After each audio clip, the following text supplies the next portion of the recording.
Good morning students of class 7th।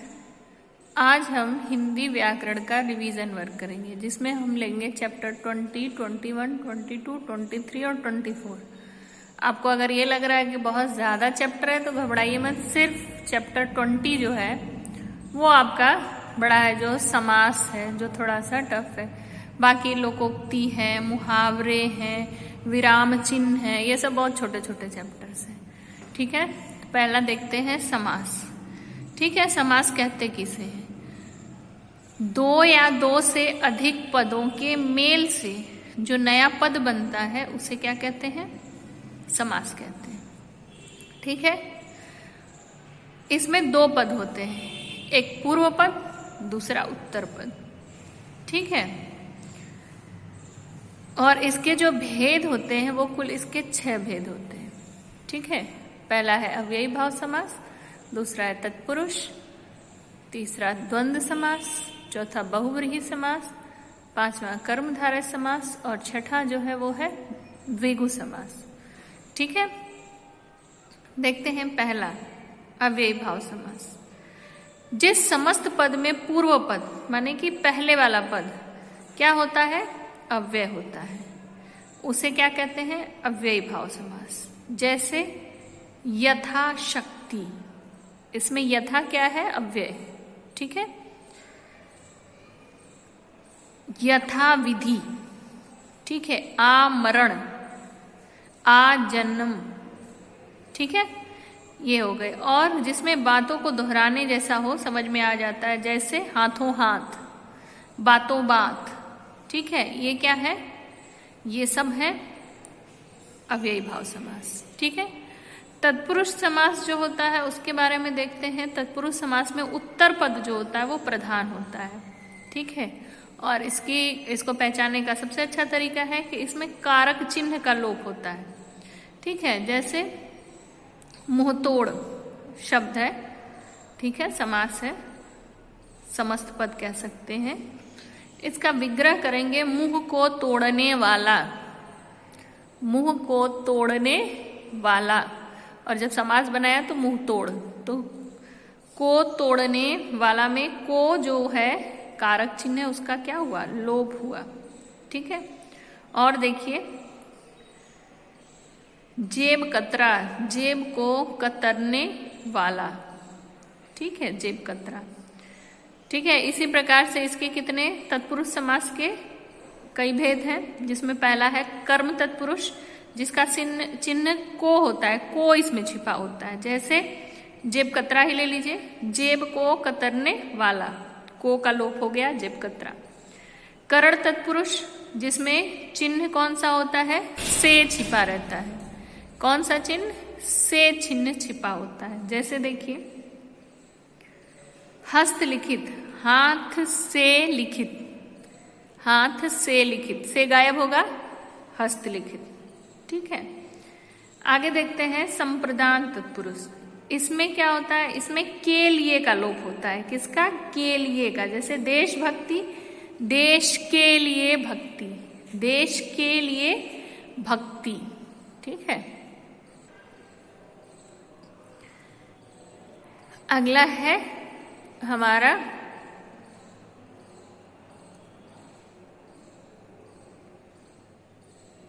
उसी में तत्पुरुष में ही अपादान तत्पुरुष। ठीक है, जिसमें क्या होता है? से का लोप होता है इसमें, लेकिन से किसमें? अलगाव के रूप में, अलगाव। ठीक है, जैसे जन्मांध, जन्म से अंधा। ठीक है, ऋण मुक्त, ऋण से मुक्त।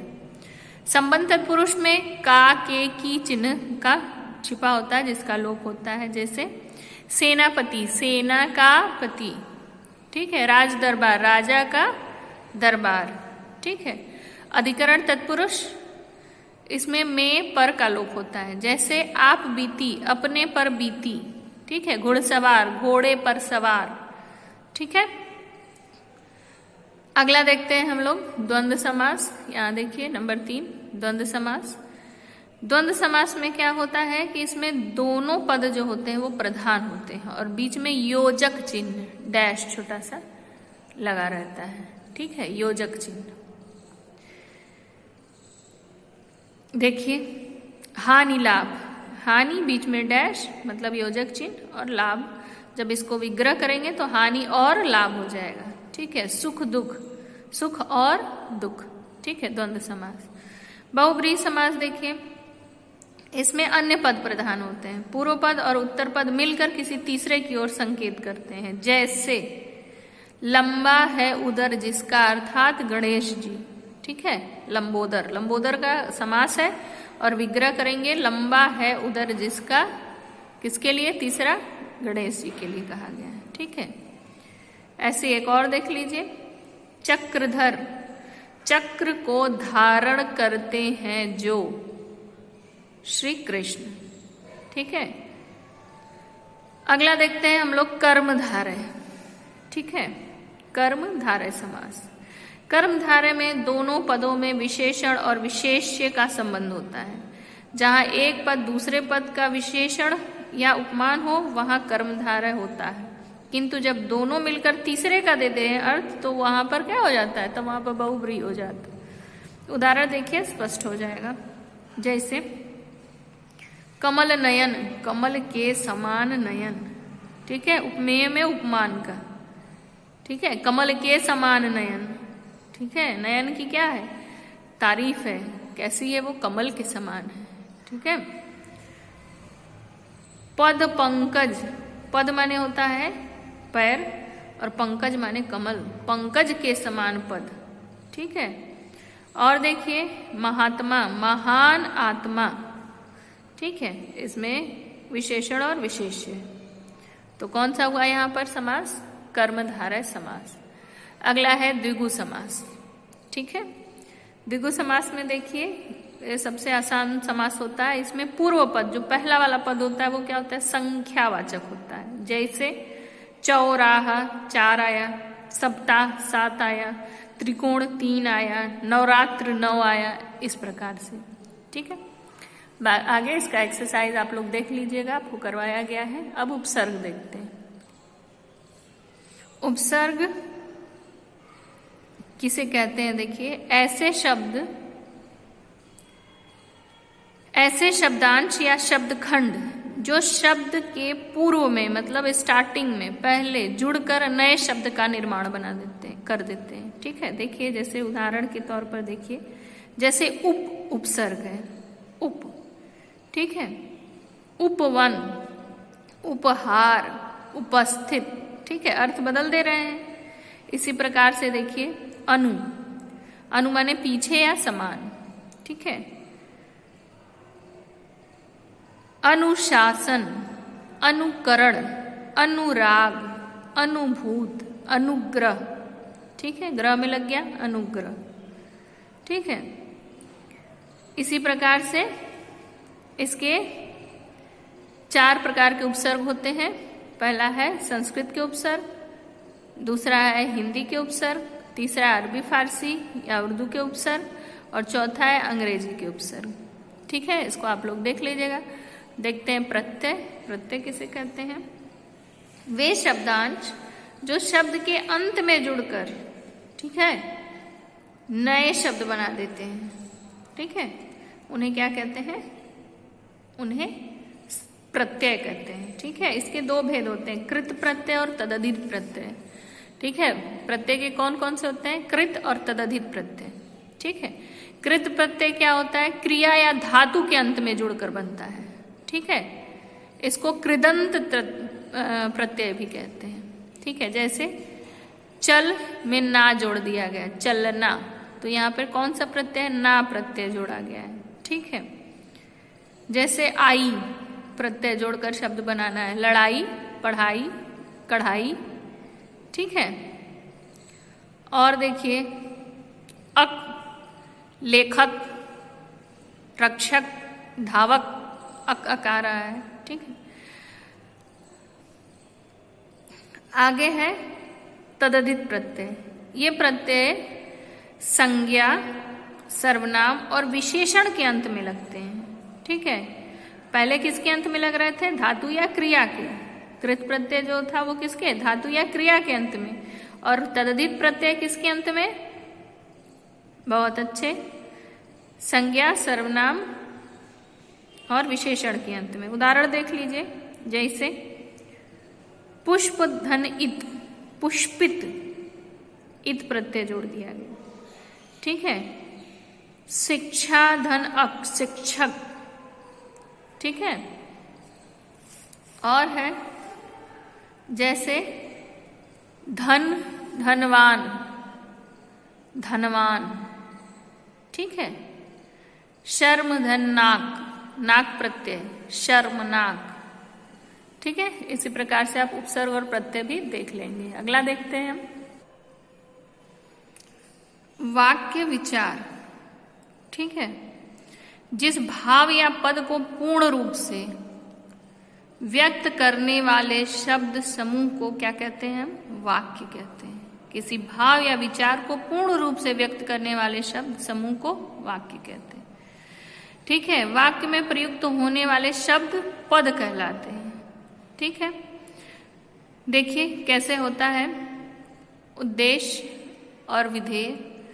जैसे दो अंग होते हैं वाक्य के, उद्देश्य और विधेय, ठीक है। अंग जिसके बारे में कुछ कहा जाए वो उद्देश्य होता है, और उद्देश्य के बारे में जो कुछ कहा जाए वो विधेय होता है, ठीक है। जैसे उदाहरण देखेंगे ज्यादा आपको स्पष्ट होगा। जैसे बच्चे मैदान में खेल रहे हैं, तो यहाँ पर बच्चे हो जाएगा उद्देश्य, मैदान में खेल रहे हो जाएगा विधेय, ठीक है। पिताजी अखबार पढ़ रहे हैं, पिताजी हो गए उद्देश्य, और अखबार पढ़ रहे हैं ये हो गया विधेय, ठीक है। हाँ, वही सब्जेक्ट प्रेडिकेट। वाक्य के भेद होते हैं दो, अर्थ के आधार पर वाक्य के भेद और रचना के आधार पर वाक्य के भेद, ठीक है। अर्थ के आधार पर देखिए 8 भेद होते हैं। विधानार्थक वाक्य, निषेधार्थक वाक्य, प्रश्नार्थक वाक्य, शर्त बोधक या संकेतार्थक वाक्य, विस्मयार्थक या विस्मयादि बोधक वाक्य, ठीक है। और अंतिम है इसमें 6वां है संदेहार्थक और संभावनार्थक वाक्य, इच्छा बोधक वाक्य और आज्ञार्थक वाक्य, ठीक है। ये 8 हैं पूरे, ठीक है। किसके हैं ये अर्थ के आधार पर है, ठीक है। इनको आप एक बार देख लीजिएगा उदाहरण और परिभाषाएं। रचना के आधार पर देखिए, रचना के आधार पर 3 होते हैं, साधारण वाक्य और संयुक्त वाक्य और मिश्र वाक्य, ठीक है। इसके बारे में भी आपको बताया गया था, ठीक है। उदाहरण देख लीजिए एक एक सबका। साधारण वाक्य तो आप जानते ही हैं, ठीक है। जैसे गाय घास खा गई, माया ने पुस्तक खरीदी, ठीक है। ये क्या है? साधारण वाक्य है, रचना के आधार पर के अंदर। दूसरा है संयुक्त वाक्य। इसका उदाहरण देखिए, मैं पढ़ रहा हूं और दिनेश सो रहा है। चिट्ठी छोड़नी है इसलिए डाक खाने जा रहा हूं, ठीक है। यहाँ पे इसलिए और से वाक्य को क्या किया गया है? जोड़ा गया है, ठीक है। और अंतिम जो बताया मैंने मिश्र वाक्य, इसमें उपवाक्य प्रधान हो और अन्य आश्रित उपवाक्य हो, ठीक है। जैसे शिक्षक ने कहा कि कल मैं नहीं आऊंगा, ठीक है।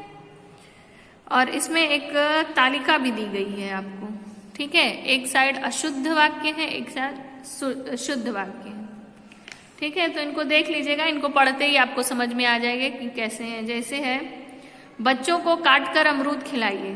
अब बच्चों को काट देंगे तो अमरूद किसको खिलाएंगे? तो शुद्ध वाक्य क्या होना चाहिए? बच्चों को अमरूद काट कर खिलाइए, ठीक है।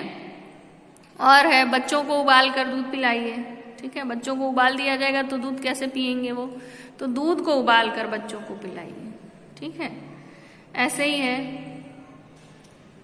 कई सारे हैं उदाहरण, देख लीजिएगा आप लोग। तालिका है, पेज नंबर 73 पर है, ठीक है। इसमें है वाक्य विचार में लास्ट है, पेज नंबर है 73। जैसे मैंने उदाहरण बताया वैसे ही कई सारे हैं, देख लीजिएगा। अगला देखते हैं विराम चिन्ह, बहुत आसान है। विराम चिन्ह में जिन चिन्हों द्वारा भाव का सही बोध कराने के लिए तथा किसी वाक्य को लिखते समय उसके बीच में बीच या अंत में रुकने के लिए संकेत करना हो, उसे क्या कहते हैं? विराम चिन्ह कहते हैं, ठीक है। देखिए, पहला विराम चिन्ह जिसको पूर्ण विराम चिन्ह कहते हैं, अल्प विराम चिन्ह, अर्ध विराम चिन्ह, उप विराम या अपूर्ण विराम, प्रश्नवाचक चिन्ह, विस्मयादि बोधक चिन्ह, उद्धरण चिन्ह, योजक चिन्ह, निर्देशक चिन्ह, विवरण चिन्ह, कोष्टक चिन्ह, लाघव चिन्ह। ठीक है, इसी प्रकार से चिन्ह है जिनको आप अपनी पुस्तक में देख लेंगे। पेज नंबर 75 पर है। ठीक है, कि कहाँ पर कौन सा चिन्ह लगाया जाता है, और इसमें एक तालिका भी दी हुई है पेज नंबर 76 पर। ठीक है, पेज नंबर 76 पर उसको भी देख लीजिए। उसके बाद मुहावरे और लोकोक्तियां भी मैंने लास्ट वीक आपको पढ़ाया था और वो भी दोहराया था। तीसरी बार हम पढ़ने जा रहे हैं मुहावरे और लोकोक्तियां। ठीक है, वह शब्द या वाक्यांश जो अपने सीधे अर्थ से अलग किसी विशेष अर्थ के रूप में प्रयुक्त होते हैं मुहावरे कहलाते हैं। जैसे मैंने आपको बताया था, अंधे की लकड़ी होना, एकमात्र सहारा होना। ठीक है, पिताजी के मरने पर रमेश ही अपनी माँ के लिए क्या बना, अंधे की लकड़ी बना। इसी प्रकार से कई सारे हैं, इनका आप अर्थ याद करिएगा, वाक्य प्रयोग तो आप अपने आप आराम से कर सकते हैं। ठीक है, जैसे गाल बजाना, गाल बजाना माने डिंग हाकना।